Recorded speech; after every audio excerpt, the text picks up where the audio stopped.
Hi guys, maglilibot tayo ngayon dito sa UP at kasama natin. Saan na yung tour guide natin? Ito, yung tour guide natin.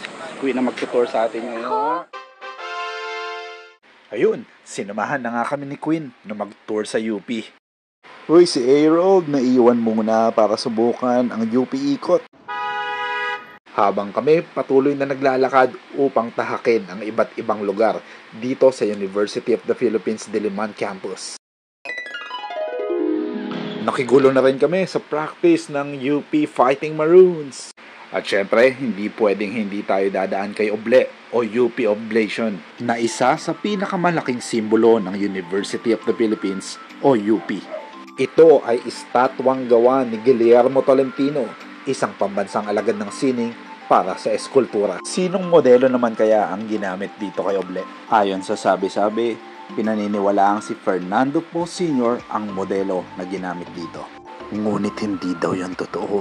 Ayon sa ating pagsasaliksik, ang tunay na modelo ng oblation ay si Anastasio Caedo, isang estudyante at assistant ni Tolentino. Ginamit din ni Tolentino ang proportions o sukat ng katawan ni Virgilio Raimundo na kanyang bayaw. Yan daw ang tunay na modelo ni oblation, na hindi lamang isang rebulto, kundi pagsasakatawan ng idealismo, sakripisyo at paninindigan ng isang iskolar ng bayan. Tara mga ka-Scoreline, ituloy natin ang kwentuhang UP sa ating comment section.